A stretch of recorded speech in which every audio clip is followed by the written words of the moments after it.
दोस्तों, गाजा से बड़ी खुशखबरी। एक तरफ जहां कतर ने गाजा की मदद के लिए लैंड ब्रिज शुरू कर दिया है, वहीं दूसरी तरफ तुर्की ने गाजा के लिए स्पेशल अधिकारी तैनात कर दिए हैं और तुर्की का दल अब गाजा पहुंच चुका है। जानेंगे आखिर क्या है पूरा मामला। पूरी खबर सुनकर आप भी खुश हो जाएंगे, क्योंकि ये फिलिस्तीनियों के लिए बेहद राहत भरी खबर है। लेकिन इसी बीच यमन से एक दुखद खबर आई है। गाजा के लिए कंधे से कंधा मिलाकर लड़ने वाले हौती आर्मी चीफ की मौत हो गई है। आखिर कब और कैसे, जानेंगे पूरी डिटेल में। और साथ में आपको बताएंगे इजरायली बंधक ने किया खुलासा। गाजा जेल में उनके साथ हमास ने कैसा व्यवहार किया, यहूदी ग्रंथ मांगा तो क्या हुआ, ये जानकर आप भी हैरान रह जाएंगे। तो बिना देर किए खबरों की शुरुआत करते हैं। दोस्तों, गाजा में तबाही मचने के बाद अब गाजा के लोगों को दुनिया भर से खुशखबरी मिल रही है और बहुत जल्द गाजा फिर से दोबारा बनेंगे, क्योंकि काम भी शुरू हो गया है। दोस्तों, कतर ने गाजा पट्टी के लोगों की मदद के लिए जमीनी रास्ते यानी लैंड ब्रिज से मानवीय सहायता भेजनी शुरू कर दी। वहीं तुर्की ने सफीर मोहम्मद गुल्लू ओगलू को फिलिस्तीन के लिए मानवीय सहायता का मुख्य समन्वयक यानी कोऑर्डिनेटर जनरल नियुक्त किया है। दरअसल कतर के सरकारी टीवी चैनल ने बताया कि कतर ने गाजा के लिए मानवीय मदद का जमीनी रास्ता शुरू कर दिया है और उसने घिरे हुए इस इलाके में 86,000 टेंट भेजने की शुरुआत की है, ताकि लगभग 4,50,000 लोगों को अस्थायी ठिकाना मिल सके, यानी गाजा की आबादी का लगभग 1/4 हिस्सा। कतर की गाजा पुनर्निर्माण समिति गाजा नगर पालिका और कई स्थानीय संस्थाओं के साथ मिलकर शहर की सड़कों को खोलने और मलबा हटाने का बड़ा अभियान चला रही है। इसका मकसद है लोगों को उनके घरों में वापस जाने में मदद करना और कम से कम बुनियादी सुविधाएं फिर से शुरू करना, जिन्हें युद्ध ने पूरी तरह तबाह कर दिया था।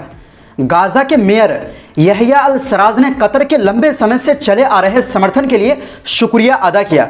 उन्होंने कहा कि कतर ने कई सालों से हर क्षेत्र में गाजा की मदद की और अब जरूरत है कि ये मदद तब तक जारी रहे जब तक पूरा पुनर्निर्माण पूरा नहीं हो जाता।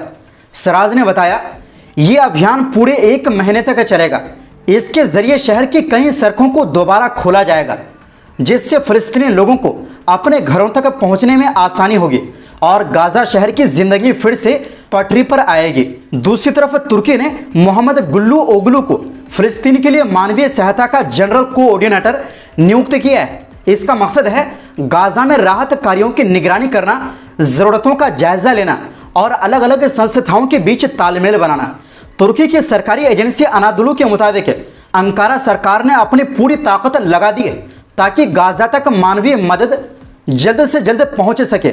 इसमें टेंट सिटी बनाना और गाजा के पुनर्निर्माण में सहयोग देना भी शामिल है।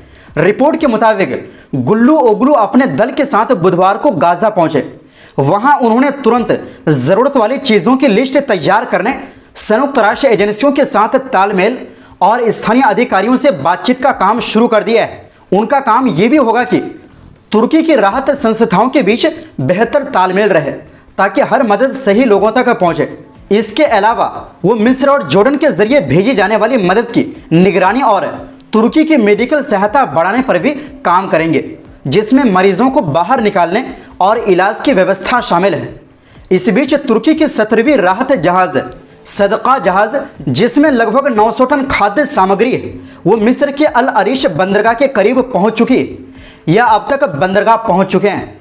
ये सभी जहाज गाजा के लोगों के लिए भोजन, दवाइयां और जरूरी सामान लेकर आ रहे हैं। 10 अक्टूबर 2025 को गाजा में युद्ध विराम लागू हुआ, जिसके बाद से मानवीय गतिविधियां तेजी से बढ़ गई है। इससे एक दिन पहले यानी 9 अक्टूबर 2025 को डोनाल्ड ट्रंप ने घोषणा की थी कि हमास और इजरायल के बीच युद्ध विराम और कैदियों की अदला बदली के पहले चरण पर समझौता हो गया है। ये समझौता मिस्र के शहर शर्म अल शेख में हुआ था, जहां तुर्की, मिस्र और कतर ने मध्यस्थता की और अमेरिका की निगरानी में यह डील पूरी हुई। इससे पहले 8 अक्टूबर 2023 से इजरायल ने अमेरिका के समर्थन से गाजा पर 2 साल लंबा हमला चलाया, जिसे दुनिया भर के मानवाधिकार संगठन नरसंहार यानी जेनोसाइड कह रहे हैं। वहीं दूसरी ओर दोस्तों, यमन से एक दुखद खबर सामने आ रही है। यमन की हौती संगठन अंसारुल्लाह ने गुरुवार को घोषणा की कि उनके जनरल स्टाफ प्रमुख मोहम्मद अब्दुल करीम अल गमारी मारे गए। वो संगठन के सबसे अहम सैन्य नेताओं में से एक थे। बयान में कहा गया कि वो अपने कर्तव्य का पालन करते हुए मारे गए। तुर्की की अनादोलू एजेंसी ने यमनी समाचार एजेंसी सबा के हवाले से बताया कि अल गमारी अपने बेटे और कुछ साथियों के साथ मारे गए जब अमेरिकी और इजरायली हवाई हमलों ने यमन को निशाना बनाया। ये हमले गाजा के समर्थन में चल रही लड़ाई के दौरान हुए थे। बताया जा रहा है कि यह हमला अगस्त के महीने हुआ था। कुछ रिपोर्ट में यह बताया जा रहा है कि इजरायली हमले के बाद पहले वो घायल हुआ था, उसके बाद उनकी मौत हो गई। हौथी संगठन ने कहा कि इजरायल के साथ संघर्ष अभी खत्म नहीं हुआ है और उन्होंने चेतावनी दी कि इजरायल को अपने किए की सजा जरूर मिलेगी। संगठन ने यह भी घोषणा की कि लेफ्टिनेंट जनरल यूसुफ हसन इस्माइल अल मदानी को नया जनरल स्टाफ प्रमुख नियुक्त किया गया है, जो अल गमारी की जगह संभालेंगे।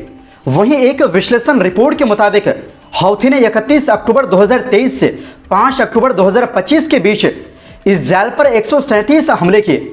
इनमें हाइपरसोनिक और क्रूज मिसाइलें और ड्रोन हमले शामिल थे।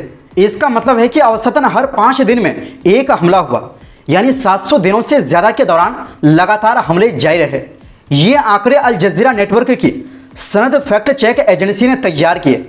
उन्होंने हौथी और इजरायली सेना के बयानों की तुलना की और उन सभी शहरों का डेटा जोड़ा जहां सायरन बजने की चेतावनी जारी हुई थी।